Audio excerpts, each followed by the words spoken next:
Bonjour, Véronique Wagner, astrologue. Nous nous retrouvons ce début de mois d'avril pour faire le point concernant les configurations planétaires dans le ciel actuel.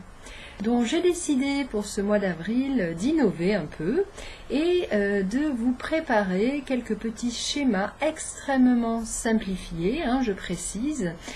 pour que vous puissiez suivre un petit peu l'état des planètes de manière plus accessible en fait par le visuel que je commenterai au fur et à mesure. Donc je précise que cette vidéo, comme les vidéos précédentes, a vocation donc d'aller véritablement à l'essentiel. Il ne s'agit pas donc d'un tour complet des configurations signe par signe pour chaque secteur zodiacal. Il s'agit d'une vue d'ensemble sur l'astrologie mondiale telle qu'elle nous est proposée par le ciel actuel. Donc, je vous donne tout de suite rendez-vous dans les petits schémas. Je démarre cette interprétation de la carte du ciel d'avril 2017 par la position des planètes rapides et en particulier de Mercure pour démarrer, et je rajouterai les planètes au fur et à mesure sur la carte. Donc Mercure va se trouver à partir du 10 avril en position de rétrogradation. Donc cela signifie que un changement va s'opérer quant au rythme que va prendre la possibilité pour tout un chacun d'entre nous de pouvoir d'une part dialoguer au mieux entre nous, communiquer, échanger des idées, et par ailleurs la possibilité aussi d'intégrer des concepts, d'intellectualiser, de saisir des informations. Donc c'est la meilleure période ces jours-ci pour terminer éventuellement des apprentissages en cours, mettre en mots, verbaliser, coucher sur du papier, annoter, etc. Toutes choses que vous souhaiteriez par la suite pouvoir mettre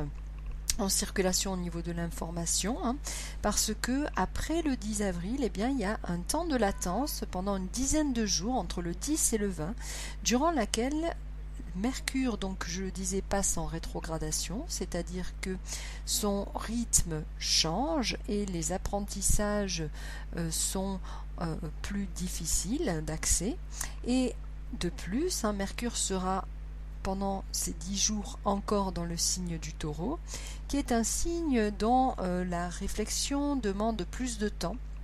demande plus de pouvoir s'appuyer sur une expérience qu'il n'est pas visiblement ici, qu'il n'y aura pas le temps de mettre en place. Donc entre le 10 et le 20, période qui peut être plus complexe, plus difficile,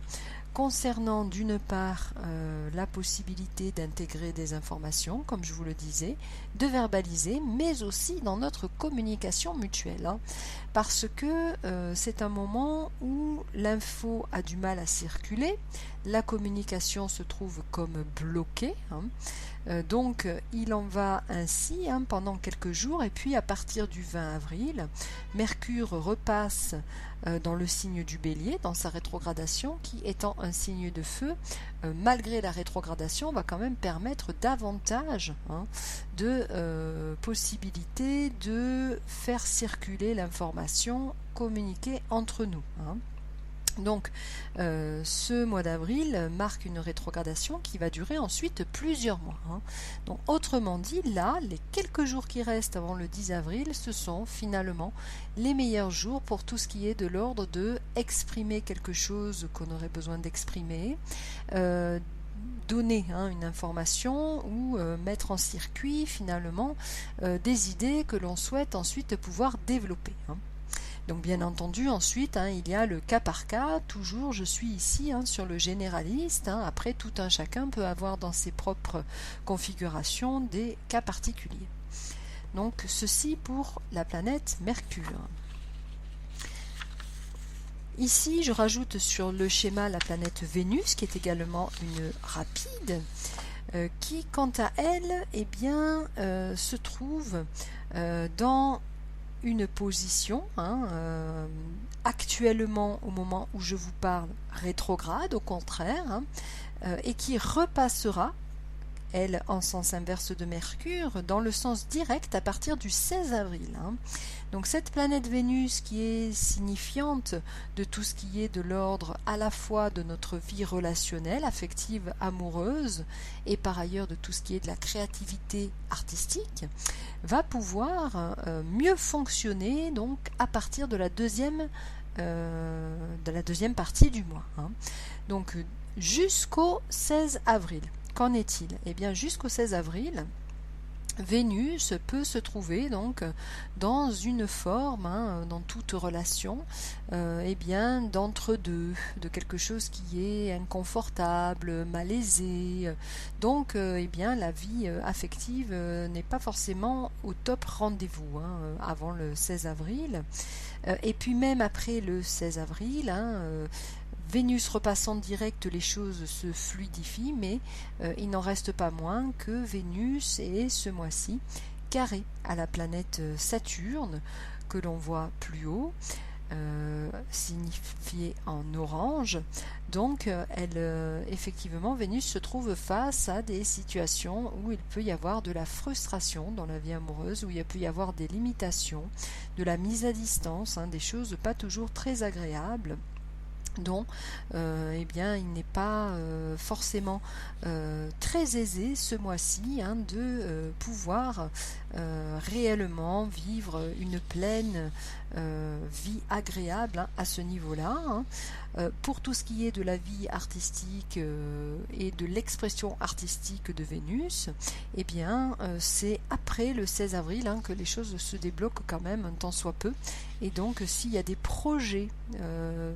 plus artistique, cela, s'il y a des projets de se mettre en scène ou de produire quelque chose d'artistique, pour le coup, contrairement à Mercure, eh bien, ce sera plutôt après le 16 avril que la tendance sera meilleure. Alors, j'ajoute ici pour les planètes rapides la planète Mars, qui est symbolisée en rouge. Cette planète Mars qui nous parle eh bien, de l'énergie disponible dans le courant du mois va changer de signe le 22 avril prochain. Elle se trouve actuellement dans le signe du Taureau et donc dépassera la barre du 0 degré du signe du Gémeaux à compter du 22, comme à noter ici. Donc cela signifie qu'en fait, à partir de cette date, il y a une énergie qui est beaucoup plus légère, beaucoup plus aérienne, puisque le Gémeaux est un signe d'air, que ce qu'elle ne l'est jusqu'à présent et durant les 2 tiers finalement du mois, dans lequel, eh bien, Mars étant dans le signe du Taureau, l'énergie peut être un petit peu plus ralentie, d'autant plus que Mars en Taureau, eh bien, c'est une position quand même d'exil, donc en termes d'énergie disponible pour nous tous, il devrait y avoir plutôt un regain et une légèreté que nous pouvons ressentir à la fin du mois. Mars, c'est aussi une planète symbolique de tout ce qui est de l'ordre des tensions, malgré tout. Donc il y a jusqu'au 22 des tensions qui sont toujours bien présentes, qui s'allègent potentiellement à partir du mois du 22 avril. Au demeurant, Mars se trouve à ce moment-là en opposition avec la planète Saturne dans le ciel, dont malgré ce, là encore, ça n'est pas tout à fait fluidifié. Les tensions nient d'ailleurs parfois le manque d'énergie disponible, parce que Saturne vient amener un frein dans cette action. Donc je dirais que les choses sont à envisager avec le plus de raison, le plus de prudence possible. Et effectivement, autour de cette date, nous en France, nous avons quand même le premier tour des élections présidentielles qui s'annonce eh bien, fort tendu, hein, avec ce Mars opposé à Saturne, Saturne étant le symbole de la législation, la légifération des choses. On va voir que, eh bien, pour ce premier tour en tout cas, ça risque d'être un petit peu tendu, dynamique et bien sous pression encore, hein. J'ajoute à présent donc autre chose, hein, une autre partie du schéma plutôt. Cette fois, ce sont les planètes plus lentes dont je vais vous parler. J'ajouterai les unes par rapport aux autres en fin de vidéo. Alors ici, concernant les planètes donc dites collectives, hein, à proprement parler, donc nous avons toujours, hein, les mêmes tensions sous-jacentes, hein, qui étaient déjà présentes, eh bien, depuis le début de l'année en fait. Là du coup le schéma vous permet de voir très visiblement la situation telle qu'elle est, hein, puisque si vous regardez, même sans être astrologue, vous verrez qu'il y a un grand triangle rouge et au milieu, eh bien, une droite ou un segment plutôt bleu, hein, qui est quant à lui un autre aspect planétaire, hein. Donc ce grand triangle rouge, eh bien, il s'agit des différentes tensions planétaires toujours présentes dans notre ciel, qui étaient sur les mois précédents, hein, activées en plus par la présence de Mars qui était autour donc du signe du Bélier. Ici, hein, maintenant, il n'y a plus du tout d'activité de Mars pour justement le mois d'avril, hein, donc c'est pourquoi je ne l'ai pas mis là dans la configuration, mais au demeurant, hein, les grandes tensions qui étaient déjà sous-jacentes sont toujours présentes, à savoir la planète Jupiter qui vient amplifier par carré, hein, la tension avec Pluton, là-haut, hein, planète désignée en bleu, et cette planète Pluton elle-même carrée à la planète Uranus, désignée en bas à gauche en violet. Donc ces trois planètes sont ainsi tendues depuis de fort nombreux mois, hein, et Jupiter, la planète indiquée en marron sur la droite, eh bien, nous fait un petit peu un effet inflammatoire de cette situation depuis vraiment tous ces mois écoulés, hein. Donc, dans le grand collectif, qu'est-ce que ça signifie, hein? C'est un petit peu ce que je vous explique depuis le début de l'année, hein. Eh bien, la planète Uranus, représentée donc en violet en bas à gauche, est une planète porteuse de valeurs innovantes, de valeurs de liberté, une planète qui est toujours vecteur de pouvoir finalement élargir les consciences dans le sens de l'humanisme, hein. Et cette planète, eh bien, qui se trouve en plus en bélier, hein, donc quelque chose qui arrive avec beaucoup d'activité, étant donné que c'est un signe de feu, hein, elle cherche avec véhémence, hein, à se frayer une place donc dans la possibilité que finalement nous, chacun, être humain, hein, nous puissions nous imprégner de ces valeurs-là, et elle se trouve dans sa course, eh bien, contrée par ces deux planètes que sont Jupiter qui finalement vient mettre du feu aux poudres, hein, dans la situation en face en marron, hein, et puis la planète Pluton là-haut en bleu, hein, qui elle représente tout ce qui est de l'ordre eh bien, des différentes prises de pouvoir pas toujours très légitimes, malversations, situations cachées, situations véritablement finalement souterraines, hein, dont font partie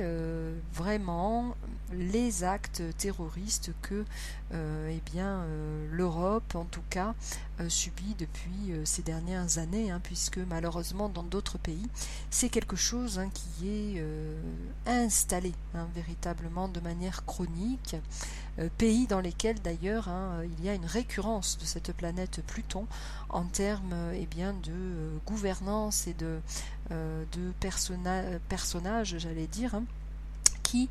eh bien, garde une mainmise véritablement sur la population de manière générale, hein. Donc ici visuellement, ça me permet de vous montrer avec ce grand triangle rouge quelle est la situation depuis ces nombreux mois qui fait que c'est difficile de faire décoller vraiment un essor de positivisme et de libération dans tout l'ensemble de notre ciel. On le voit bien sûr avec encore le récent attentat qui vient d'avoir lieu ce week-end. Donc effectivement, c'est toujours là, c'est toujours en présence. Donc ce qui est important en revanche, véritablement de noter, c'est qu'il va y avoir un petit peu de changement dans le programme quand même, mais vraiment, il va falloir attendre que ce soit bien installé, cette affaire, puisque cette planète Pluton, qui est à l'origine de toutes les complexités du mouvement actuel, va quand même entrer ce qu'on appelle en rétrogradation, nous les astrologues, à partir du 21 avril prochain. Donc ce mouvement de rétrogradation, additionné au fait que la planète Jupiter est déjà rétrograde elle-même, va pouvoir, nous pouvons en tout cas l'espérer, amener à partir de la fin du mois une activation moins prégnante de cette planète Pluton, en tout cas différemment. Ce ne sera plus directement quelque chose qui sera reçu de front, impactant de front. Donc pour moi, à partir de fin avril, ça commence à pouvoir, mais très lentement, décliner ce système, puisque mois après mois, nous avons quand même les unes après les autres les configurations les plus dures, à savoir que pour moi le plus dur c'était en février, fin février, début mars, qui au fur et à mesure se démettent. Donc ici, dans ce schéma, c'est cet état de fait qu'il faut prendre en compte. Donc comme je le disais, comme vous le voyez, il y a par ailleurs un aspect bleu dans ce ciel, qui est la planète Saturne, elle-même trigone à Uranus. Deux planètes qui, fonctionnant en bonne harmonie ici, peuvent apporter éventuellement une belle contrebalance pour l'ensemble donc du fameux triangle de tension. Donc c'est là-dessus que s'appuient depuis le début les éclaircies, les améliorations, ou le fait que ça puisse être un petit peu tempéré,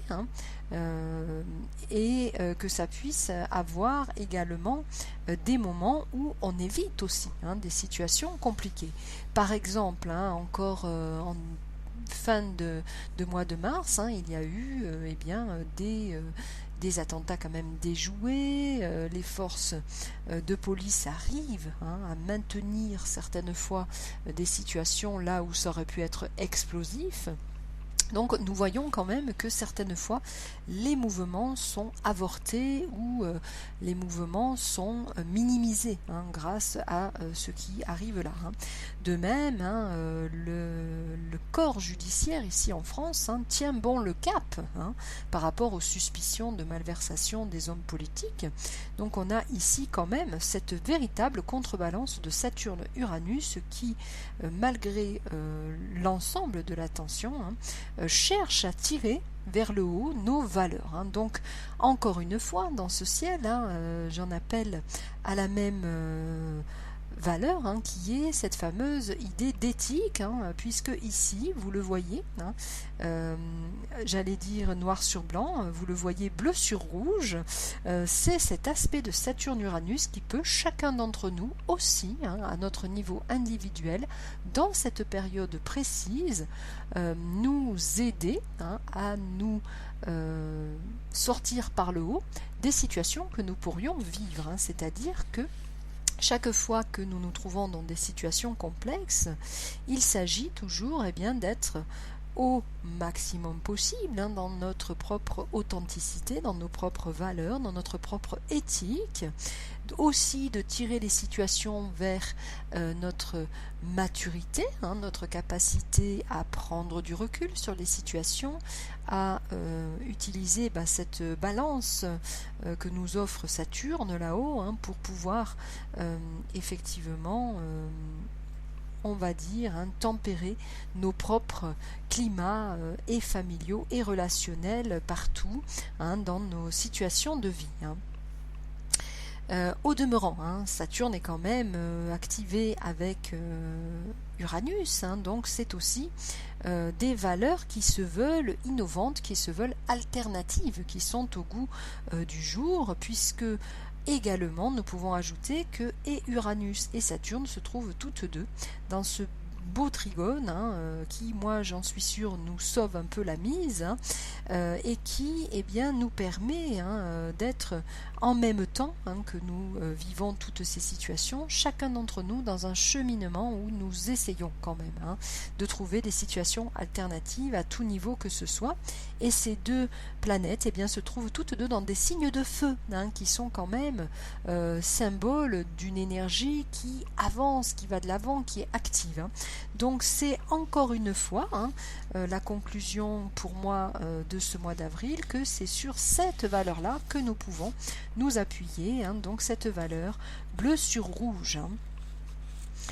Donc je termine en vous donnant ce dernier schéma, qui est donc le schéma de la configuration globale simplifiée. Hein, je précise bien que c'est un schéma simplifié pour que vous puissiez voir par rapport aux différentes planètes dont nous avons parlé, à quoi ça ressemble mis bout à bout, sachant que je n'ai pas mis tous les éléments afin de rendre cela lisible et accessible. Cette présentation du ciel d'avril se termine. Je vous remercie pour votre attention et je vous rappelle que vous pouvez vous abonner aux vidéos pour suivre le flux du ciel du mois. Merci, au revoir.